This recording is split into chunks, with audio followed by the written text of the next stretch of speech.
Today, I'm going to talk to you about a program that we developed in collaboration with campus partners to bring in some online strategies development into the curriculum. And the idea was to really help support faculty in supporting student development. The history of this project goes back to about, basically 8 years ago in 2008.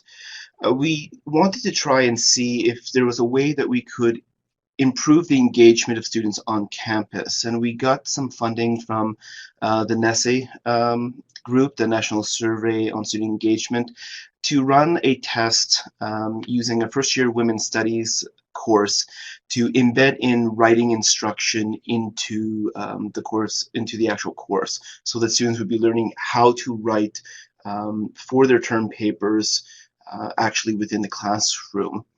This was a partnership with Learning Services, which is what my department used to be called at that point, the library, and the Department of Women's Studies. Now, the result of that particular project wasn't overly fantastic. We really couldn't get many measurable effects out of that particular project. But one of the side effects was really the collaboration and the partnership that occurred between these three areas. And because of the momentum that started at that time, it was decided that we should continue our relationship and maybe try something else. The other thing about the NESE project that made it very difficult to continue going, it was really the funding. It was the way that that project was set up. It was pretty expensive, and we needed to really cut down the budget for that project. So Laurier itself has had a supplemental instruction program since 2006, and we had been experimenting with different ways that we could use the SI program and the fundamentals of supplemental instructions to really kind of continue the initial project on embedding these kind of writing and research skills. Now, from my perspective, our SI program is primarily, basically we are helping students learn new learning strategies using the course content as the medium. I use what I call a study skills first approach to supplemental instruction, where the traditional model tends to be more course review focused first, and the study skills component tends to be an add-on, a supplementary, a bonus, if you will. So we've always taught things maybe a little bit in reverse than what the original model had intended, by really focusing on those learning strategies development. And I began thinking, could we do this with research strategies and writing strategies? Could we incorporate these types of strategies development into the major written assignment of the course as the medium in learning these skill sets? So working with our partners in the library and women's studies, we came up with a derivative of the SI program, which we called Research SI, and we piloted in that same Women's Studies 100 course in fall 2009. There were about 600 students usually go through that course in the course of a year, and what we found through that project was that we saw that there was a strong correlation between student participation within these Research SI sessions and their final course grades. And anecdotally from the professors is that they found that it was a lot easier to grade the papers, that the papers were actually at a higher standard than they had been in the past. In fall 2010, so about a year later, one of those same professors approached us and said, is there a way that we can do this online? I'm running an online version of Women's Studies 100. So we took the existing model that we were using in person and basically put it online, and used technology like Adobe Connect here to help try to get a student leader really to try to connect up with students and do these types of development. At the time, I would say that the technology really wasn't quite there, not in the same way that we have it now, and that students were less aware of this type of video and interaction technology.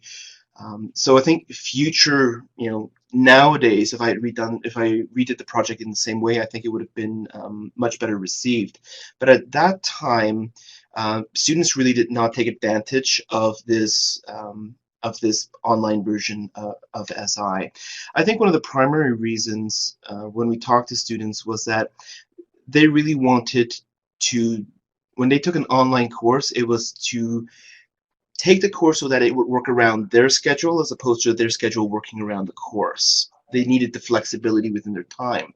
So to set aside an hour and a half, 2 hours each week where they could log in and participate in an online SI session, it didn't really fly for them. And we got very low to no participation in that. So we went back to the drawing board and said, this is still a good idea, but what would be the next steps?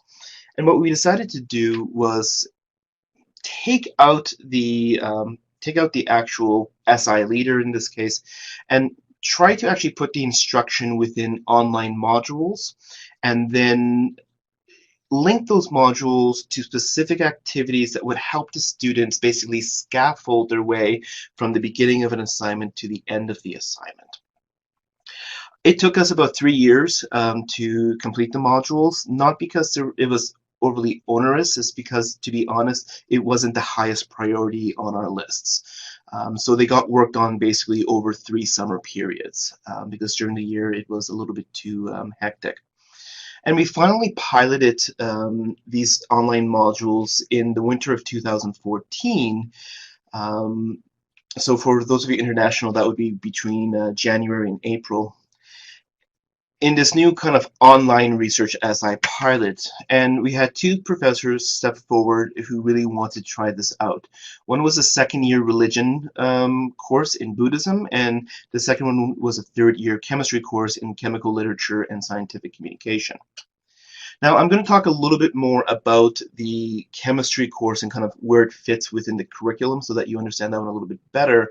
But when I show you the results of the study, I'll show you the results for both religion and chemistry. So the real purpose of these modules were to help students develop their research and academic skills, to deliver skills instruction through My Learning Space. Now that's what we call our learning management system.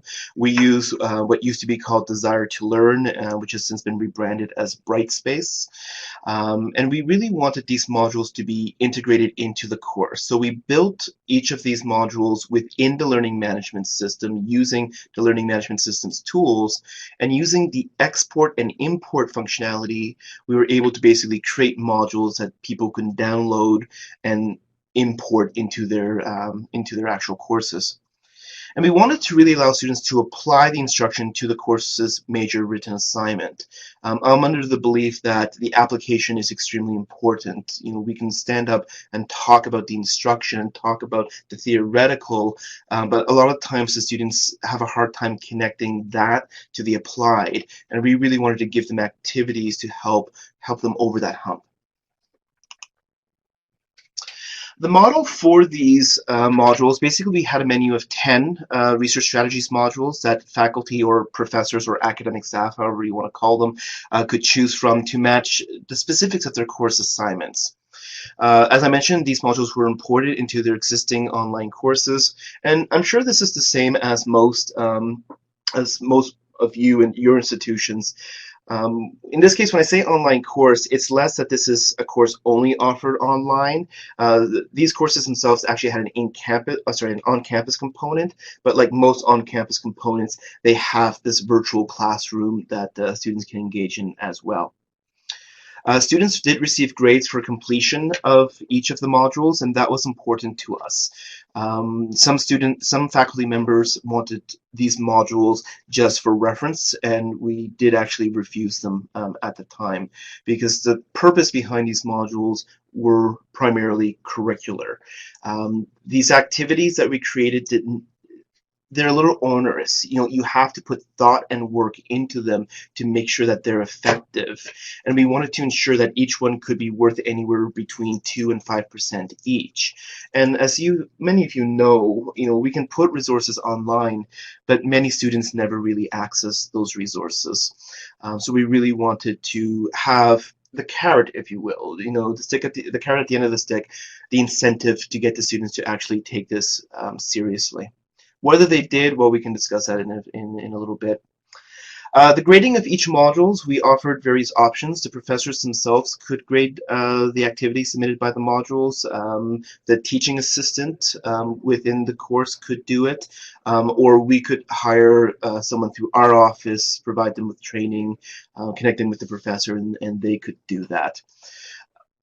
To make this as simple as possible for professors, when we created the activities, we did assign every single module had a set number of student outcomes, student learning outcomes, and we made sure that from instruction through application that everything flowed along these learning outcomes. Even through to final assessment of the program. The other thing we did is using those learning outcomes, we also created rubrics, grading rubrics for each of the module activities as well. And we could build these rubrics within our learning management system. So this really was kind of a one-stop solution. Professors could download the modules, import them, and they had an instructional module, they had activities, they had the grading system, and they had the assessment tools as well, all in that package. Some professors did have the option to not use the rubrics and create their own rubrics or their own grading system, but for the most part, most people used our rubrics because it was the easy solution. In total, we created 10 modules. 4 of them came out of my office. Time management, which really focused on the on time management for researchers and looking at kind of mapping out the term and the way your assignment is going to be laid out throughout that term as you work towards your final goal. Organizing your research, critical reading and note-taking, critical thinking and research. The library were responsible for these other modules, choosing and focusing a topic, finding scholarly sources, evaluating sources, citing sources. Now that one ended up becoming 4 modules and 5 modules in total. One of them was a general citation module, and then we did create specific modules for MLA, APA, Chicago. Because we were working for chemistry, they have their own citation format as well. And I think on top of that, I think we created one for music theory, which uses their own citation method. So that module has since expanded out. Using sources and arguments and creating an annotated bibliography. Now, as you can see, if you take those topics and you rearrange them, you basically have a scaffolded system that helps lead students from the beginning of an assignment through to the end of an assignment. When students logged into the module, each module started off with this page, which basically listed out the steps within the module. The first thing they had to do was a brief check-in. We had a pre-survey to help assess where their current knowledge levels were before they started the actual module. And I'll show you what that looks like in a moment.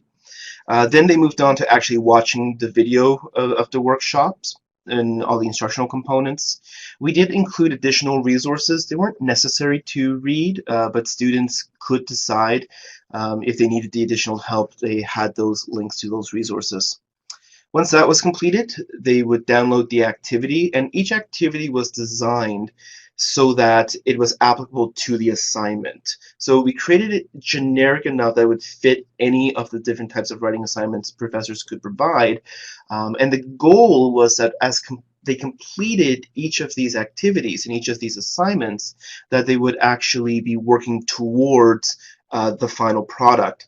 In the perfect world, we would hope that they would see this and realize that we're forcing them to work on the project early and that all these steps will lead to a better final outcome. As you can imagine, some students didn't particularly like this. They wanted to put off, work on their own schedule, and they weren't as happy with that. Faculty, on the other hand, liked the fact that these were easily customizable to their situations. Once they completed and submitted the activity, they would have the ability to complete a checkout, which was basically a post-survey. And the post-survey, for the most part, were the same types of questions in the pre-survey, just slightly reworded. And we did allow for discussion boards so that students could interact with us as the developers, or their graders or their peers to ask more additional questions. Those discussion boards were not widely used. In some cases, though, when students did have some confusion, there was some activity within those. So these were the 3 questions we asked in the pre-survey. How familiar are you with the subject matter? How likely do you think this information might positively affect your your success as a student? And in general, how motivated are you to learn the material in this module? So the first question was really designed to figure out, where is their current knowledge level? In the post survey, the question was worded basically in the reverse. The wording was, in hindsight, how familiar with this subject were you really? I think it was phrased a little bit better than the way I put it. I'm paraphrasing, so that we could check to see that, as they think back, was their first answer actually correct or not. The second question really was asking about what perceived value the student puts on this particular module. And the post survey had basically the same question. The third question about motivation was basically a control variable. We wanted to know, if students really didn't like these modules and were just not motivated, we could definitely use that as a control within the experiment. That question was excluded from the post survey. We didn't see necessary to have it. And instead, we put in a text area where students could tell us how they plan on using this module in other courses and other assignments. This is what the standard instructional design looked like. So you see that there's a video there. The videos were created using Adobe Captivate. Some of the videos were a little bit choose your own adventure as well. So we put in some testing and checks within, so students could try to test their knowledge, and based on whether they were correct or not, it would lead into a different area within the actual video. For accessibility reasons, we did offer the presentation in other formats such as PDF and MP3 if they just wanted to listen to it. And of course, we had links to other resources. Some of those were our own campus resources, and some of them were external resources. Here's an example of the activity. Now, what you'll see along the right side is you'll see that some of those some of those learning outcomes that I was talking about are displayed, and the students knew exactly what learning outcomes we were looking for and which activities those learning outcomes were attached to. So students will be able to use strategies to choose a topic, for example. Students will be able to create a focused research question for their topic. On the left side, you see that there was some instruction there. So they had to choose a broad topic of interest for their research paper in this example. They downloaded the actual worksheet, and the worksheet helped them brainstorm things out and then funnel until they came to a research question. Once they went through that system, then they could upload it back for grading. Now, I guess it is important to note that students did have the option to change their topics later on. Obviously, people begin to learn more and they think differently as they move through a course. And usually this is one of those first modules you get at the beginning of a term. They weren't required to go through the activity again, but we hope that they would have used the strategies they learned in this module to apply it to their new research question. For the professors, we did offer numerous suggestions on which modules they should use. We had pre-packaged modules, so if their end product was a research workbook or a notebook, we had chosen 5 strategies that would have helped students guide them towards that outcome. If they were doing a research proposal, we had another set of 5 selected, and if we had an annotated bibliography as the final outcome, then we had another 5 modules selected. But of course, professors could choose any set of modules that they actually wanted to use. They weren't stuck using the prepackaged. We just thought that if they needed some assistance, we should probably prepackage to help them think about what might be most beneficial to their students. We did try to limit the modules to about 5 per course. At even 2%, At even 2% per course, that's 10% of the grade, which is quite significant for a project of this size. I will tell you that some courses actually use 3 and 4%, which again, now you're getting closer to 15 and 20%. And part of that was the faculty always had the choice as to what value they wanted to place. We just cared that it was graded. We didn't necessarily care what percent they were going to assign to that actual module. One reason why the grading was increased in some courses was based on feedback from students. They said they would have taken it a little bit more seriously if it was a slightly higher grade. So now when we're looking at 15 or 20%, which is 1/5 of a course grade, they began to take it a lot more seriously. So that carrot and stick, the metaphor works. Students really do care about that grade often, and will work towards that grade. These were the modules that were selected in the 2 courses within our study. For chemistry, they chose 4 modules: finding sources, evaluating sources, citing sources, and annotated bibliography. With religion, they chose 6, so 1 more than we would have preferred. It was the time management, choosing a topic, finding sources, evaluating sources, citing sources, and critical reading and note-taking. Now, I want to give you a little bit of context of the chemistry course, just to give you an idea of kind of how these modules fit into the curriculum. This chemistry course is a third year level course, and it is really the first time within our chemistry program that students actually begin to write. Papers, that is. In the other courses, they are writing lab reports, but they aren't writing chemistry academic papers. So really, these students have almost no knowledge of chemistry writing, academic chemistry writing, until they hit that 3rd year. That's unlike arts courses, for example, which really often they start writing in the 1st year. Our music students start writing in the 2nd year. Our business students start writing in about the 2nd year as well. So these guys are really kind of coming late to the game when it comes to the academic writing. The calendar description for this course was that it's an introduction to the chemical literature and principles of scientific communication. Topics to be covered include literature searching and retrieval, scientific writing techniques and styles, and oral and poster conference presentations. So you'll see that in the description, where the modules fit in is really within this literature searching and retrieval, and that is based on the modules that the individual had selected.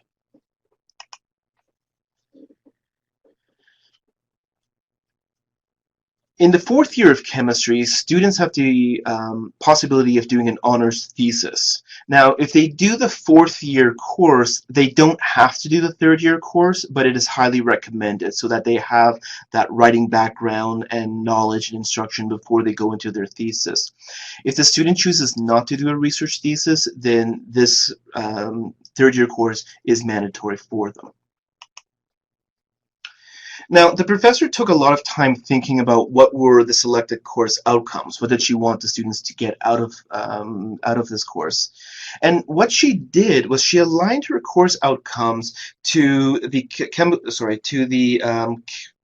Society of America. So they had certain outcomes that chemists should learn, and she wanted her students to learn those same things. So understanding the organization of the library and know how to use library tools and library services, understanding the purpose and characteristic of different information finding tools, searching for literature, refining and limiting literature searches, understanding and applying criteria for evaluating the authority and appropriateness of documentation, understanding the nature and purpose of different types of scientific literature, being able to read and interpret citations for different types of literature, and demonstrate the ability to cite using appropriate formatting and standard abbreviations. So really, we're seeing that this course is very much developed from a very high perspective right down to the curricular level. Here are the standards for the association, for this national association. How am I going to work it into the department, into the course, and right down to the curricular and the activity level? And that's really where the modules played an important role. The way the professor describes this course is really it's the intersection between the students' chemical knowledge, which they've been building up for the last 3 years, and this new knowledge within research analysis and new knowledge within communication as well. Because as you will see, the term projects for this particular course was they first have to create an annotated bibliography. They had to have a draft done of their final paper. They had to write a final paper. They had to present the findings of their final paper to their classmates, and they had to create a poster. And we have a poster symposium, an undergraduate poster symposium for all Faculty of Science students, where they set up within an atrium, and people go around and ask questions, and they're graded on the poster and on their presentation style, in class on their presentation, and of course on their paper as well.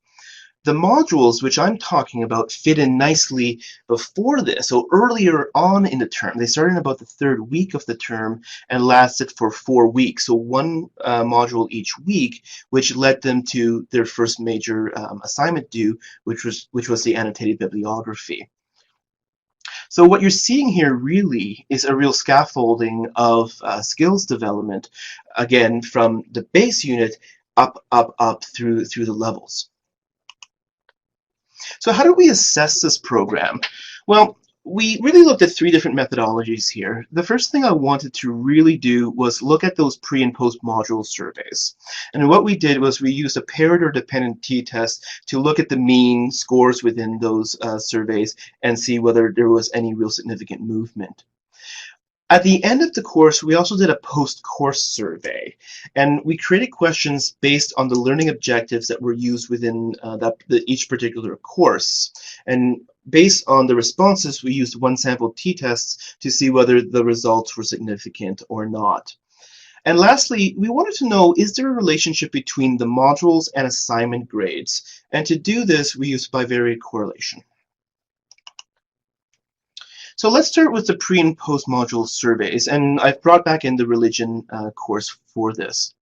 The first thing you'll see is that in the pre-survey average response, 79% of the students completed the pre-surveys and 60% completed the post-surveys, compared to the religion students where 53% completed the pre and 40% completed the post. Now, as many of you know, within learning management systems, you can set restrictions so that a student needs to complete one section before moving to the next. We didn't put restrictions in the first year that we did this. I think just to see how things really would go. And in the second year, we put in restrictions because we really wanted people to complete that pre and post. And with the post, we wouldn't release the grade of their activity until they completed the post assignment. But what you see here was a much higher level of engagement from the chemistry students in this case than the religion students. Now, you may remember that the pre-survey had 3 main components: asking you about your existing knowledge, asking you about how you value the topic, and then your motivation level. So the first thing that I'm showing you here is the knowledge of the module. How much did you think you knew about the module? And really, we're trying to measure, between the pre and the post, are they going to say that, okay, I've learned something new? Now, the results are basically no. They thought that they really hadn't learned much. There was really no increase in most of the modules. To be fair, though, there's also no statistical significance within those results either, which means that for the most part, I can say safely that the results don't really count. With the exception of in the chemistry course, the evaluating sources, there was a significance that there was no increase. And in the religion course, within the evaluating sources, citing sources, that there was, again, no increase, and that was statistically significant. So that was a little disappointing for us. When we look at if students thought that the topic was valuable, again, we see no significance. So again, we're a little disheartened by this result. The exception being in the religion course, where we saw that there was a slight increase in students believing that evaluating sources was actually a good module and that they had learned something from it, and that was statistically significant. So a small win for us, but overall, we're not doing quite well with our assessment here. The average score for motivation was 3.24 and 3.53, so both group was basically somewhat moderated. They were in a 5-point scale, they were in the middle. They really didn't care for the modules, and in either way. No one really reported that they really were unmotivated or really motivated within the actual samples. So, as I've already stated, the results for this pre-post module survey were quite disappointing for us. We were really expecting more of an inverse. We were expecting that they would have reported that, well, we were hoping that the modules were good and that they enjoyed them. I've already said the lack of significance suggests that students already. Well, actually, I haven't said that. The lack of significance may suggest that students already know many of the strategies, so they don't see the value at the moment because they feel they already know it. We do need to reconsider how we present the material at the moment. So what I'm referring to there is really those restrictions as we moved along. And I think we discovered at the end that having this kind of immediate pre and post may not allow for proper self-reflection, because these activities took somewhere between 30 and 60 minutes for a student to complete, and really, can you properly self-reflect whether you've learned something within that period of time? That's a question really for another day, but that's one of the questions which was raised out of this result. And of course, as in the case of all surveys, there is always a concern of self-selection. So what about our other assessment methods? Well, we also looked at the post-course survey. So when we sent this out, the chemistry post-course survey contained questions relating to 9 learning objectives. That were the 9 that were associated with their modules. Where religion, they had 15 learning objectives that they were asked about. You'll see that the response rate on the chemistry was 61%. That is, I never get that kind of response rate out of a survey, so I was very happy with that response rate. Where the religion students, we only had 30%, which really, from a social science perspective, is probably the bare minimum that I needed to say that I can get something out of these results. The next 2 sentences really are how the questions were phrased. So, since completing the online modules, I am better able to locate scholarly books and articles using library resources. The able to locate scholarly books and articles using library resources, that really is one of the learning outcomes there. So we just add the front part as a bit of a primer to set them up for the question. And then in the second example there, since completing the online modules, I am better able to use strategies to choose a topic. Now, when we look at the results of these surveys, what we saw that 75% of the chemistry students agreed or strongly agreed that yes, they had actually learned something, through these various modules, and that they were better prepared, really, when we look at the individual learning outcomes. And when we did a one-sample t-test on here, we saw that all of the responses were significant at the 0.05 or 0.01 level. Now, with the religion students, we see the far opposite. Only 38% of the students actually stated whether they agreed or strongly agreed with the survey, but there was no significance. There was not a large separation between the means when we looked at them. So I'm just reading David's question right now. So to answer David's question, it was more about confidence. We tested by grading the actual activities and having the learning outcomes reflected within the rubric. That was more of someone was going over and making sure that as they actually completed each assignment, that they were using or demonstrating use of the actual learning objectives. This is more of a self-reflective piece after the fact to see whether, okay, now that I've completed this course, and I should say that the survey was done about a week after they had completed the course. They still had not received their grades at that point. Their final course grades at that point. That was more what we were measuring within this. So we saw some good results out of the chemistry course, but not so much out of the religion course. At the end of the survey, we did ask them kind of an overall encompassing, when you reflect back on the online modules in general, were they beneficial to my success in this course? Again, this is a value statement. It's not objective. We want to see whether in the end they think that these were valuable to themselves. And we see that with chemistry, 76% of the respondents agreed or strongly agreed, and only 50% in religion. That result was not significant, while the chemistry result was significant. We did ask for comments from the students. We did receive some positive comments that these modules were very important aspects for researching in chemistry, a lot of which I did not know of. It was nice to have an introduction through the online modules, so we had a grasp on what we were doing before we started the assignments for chemistry. This will help me in the future. Slightly different positive comment from religion. I think the modules are good for students who may not be familiar or have refined the skills you addressed. They're short, concise, and helpful.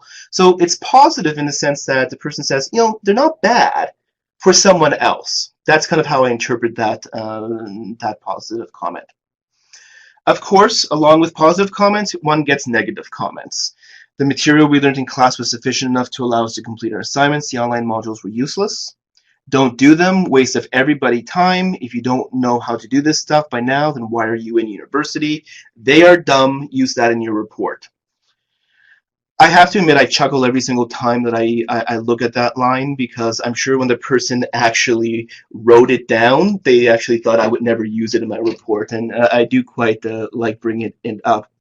The one thing I do want to point out, though, within the comments is that I do find that how I'm perceiving these comments from these two cohorts of students is really different, because I found with the religion students this hostility towards these assignments and these modules. They even within discussion forums, there was an outright hostility to the point where two students adamantly refused to do the activity and received grades of zeros within those activities in the course, because they just thought they were the most useless things possible. So I have to admit, I gravitated more to the chemistry students because I felt a little bit nicer, a little bit better feedback from them than the religion students. So, in general, the chemistry students appear to have gained research skills and met the learning objectives based on the final self-reflection. We're not saying that they actually did, but they felt that they had. Where the religion students appear to not have gained much from these modules and did not meet the learning objectives as we had stated within our thesis, basically. We did find that the chemistry students were more engaged and positive about the modules and in their willingness to give us back feedback compared to the religion students as well.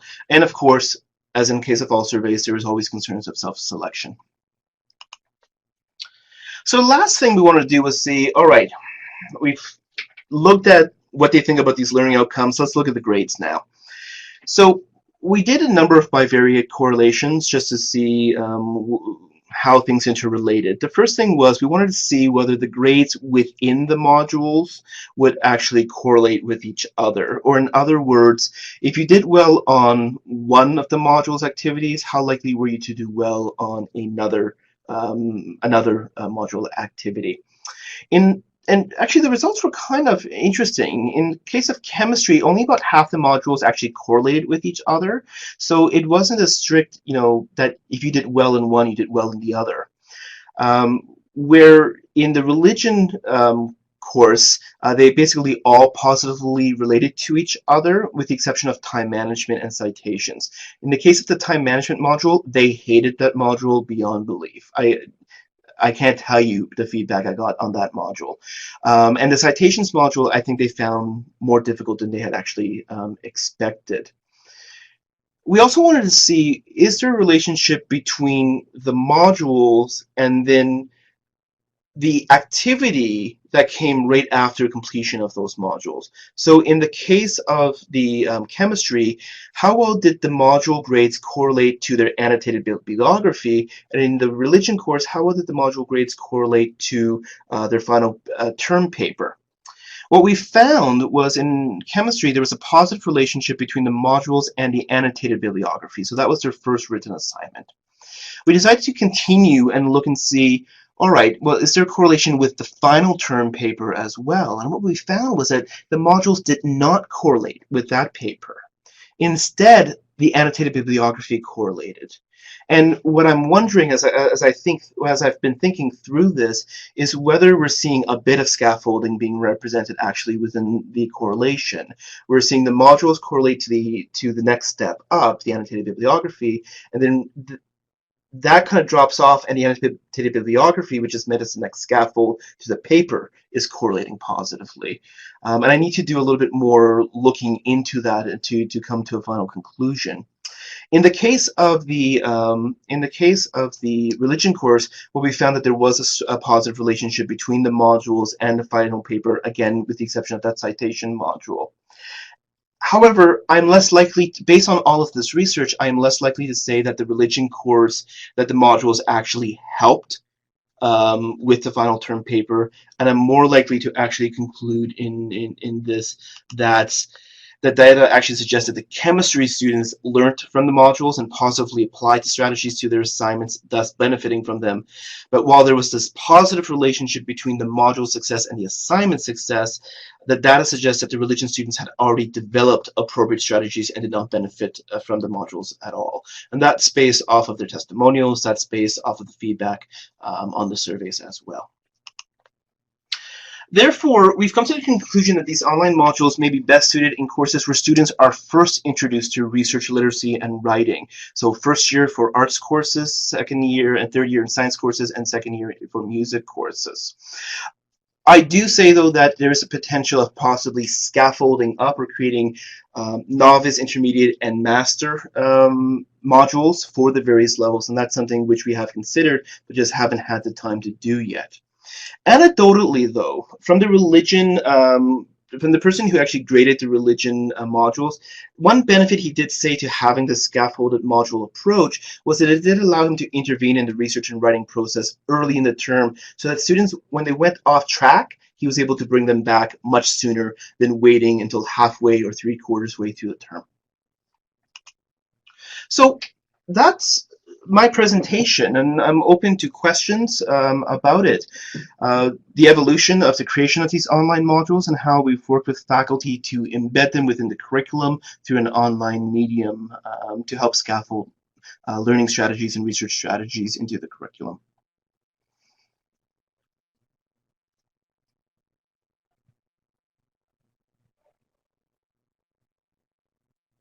I'm not seeing any questions.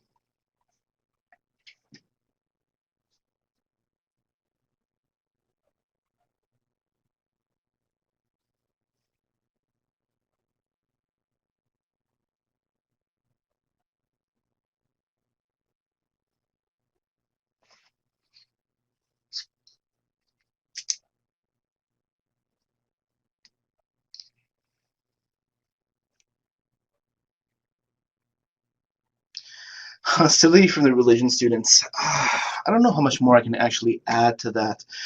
I think we really did come down to they felt like we were talking down to them. That's kind of my impression, that kind of going back to that positive comment from the religion student, that this was a something that would benefit them more in first year than in second year. But I think all of us were actually quite surprised at this hostility level and the, to be honest, a bit of arrogance that came out of that. I have to really give kudos to the faculty member who were involved, because in the case of the religion faculty member, she did receive quite a few negative email messages about this program, but she did, she held firm. She kept going with it, and when students actually said, "No, we're not doing this. We refuse to," she basically said, "Fine, you're getting a 0," and then that's that. We did take this back. We did actually do religion again a second time the following year, and we took back some of the feedback and we thought through some of the modules. One of the things they really disliked was the time management, and time management, to be fair, can be a very boring structural procedural thing. It's a necessary skill, but it's a little onerous at times. So one of the initial activities was actually getting them to use an assignment planner to kind of figure out, here's your due date, what are some potential soft due dates throughout the term to complete certain things like getting your thesis done, looking up getting your research, reading your research, getting a draft done, those types of things. They weren't a big fan of that. When we changed the activity so that it was more of a reflective exercise, getting to think about how they would act, writing, I think it was a 2-page double spaced on how they would use the strategies they had learned within the module to assist them in preparing their course, that they were a little bit more receptive to the reflective writing piece. That being said, when we followed up anecdotally with some of them at the end, they talked a good talk with the self-reflection, but they didn't necessarily follow through with their self-reflection either.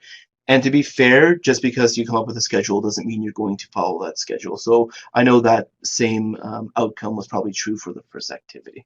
So I hope that kind of gives you a little bit more context. But I think, Rowena, but I think a lot of it was around this is just not for us. But when it came to the level of hostility, we were all surprised. It wasn't in a very polite or academic manner or professional.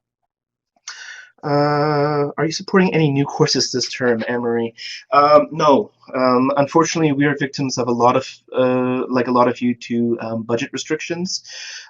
So what we've done is the budget restriction on this one was actually providing a grader for the modules. So what we've done is we've revamped the delivery method a little bit, where professors can fill out a form to request access to the modules, and then we will send them the modules, and they can import them and use them however they want, but they're responsible for the actual grading. The problem with this being is that I can no longer go and get in metrics to see how all these things are doing, and what other changes that we should be making. The chemistry professor who is in the study has decided to actually do that. She has decided to continue to integrate them, and she is adapting the activities into peer evaluation activities, so that they'll still complete them and peer groups will evaluate each other, basically, and that's where the grade will come by. So that's a very novel way of approaching this, and maybe a little bit more cost-effective way as well.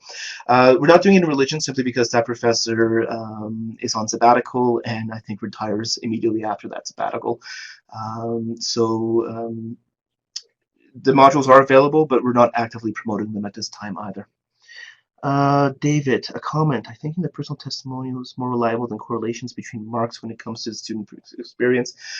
In retrospect, David, I think you do have a point there.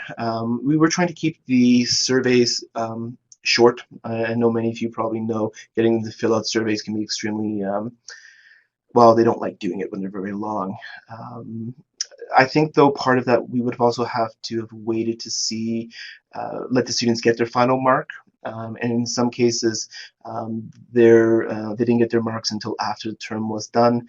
In the case of my institution, we don't run many courses during what we would call the summer term between May and August, and students really do not check their emails. So the response rate would have been a lot lower on that survey. Tricia, I'm curious to know what was the time management module and how you asked them to apply to their assignment. But Tricia, I think I've already answered that in Rowena's, but if you need more explanation, please let me know. You're welcome, Rowena. Religion students are not polite. Interesting. I don't know whether David's a religion student or not. Focus groups with free sandwiches seems to work. To be honest, David, I'm not much of a qualitative researcher. My background is almost strictly in quantitative research, so focus groups are relatively new to me, and I've taken a few courses in the hopes that I can expand my mixed methodology approach, basically. So maybe in the near future. As for sandwiches, well, I'll have to see if that budget comes through. Rowena, by staff testimony, do you mean, in this case, the professor who was responsible? Just to make sure that our language is consistent? Yes. I agree with you. And I think in the end, the professor's testimonials were quite high. This presentation was developed with the chemistry professor, and we had co-presented it in the past, and they were very happy with the modules and the work that went into them. Okay, dealt with that. Don't need that, just free food. Is there any way to get a copy of your PPT for resource? So Laura, all of these guys are being recorded. So the PowerPoints themselves will be available through the recordings, which will be available in early March. If you really need specific slides for a specific purpose, please feel free to email me. My email address is on the screen currently, and I can get you that. I just need to verify certain things with institutional research and whether I can, how far I can release them. They often observe particular changes don't necessarily correlate to improved marks. And that's true, Rowena, in your comment, and we had seen that in our actual in-person SI, as I mentioned at the beginning, where they found that grading the papers seemed easier, that they were better written, more well written, and then in the case of the grader of the actual religion for this project, he did find in the outcome that the papers were better because, again, he was able to help bring them back on track, and the modules assisted with that.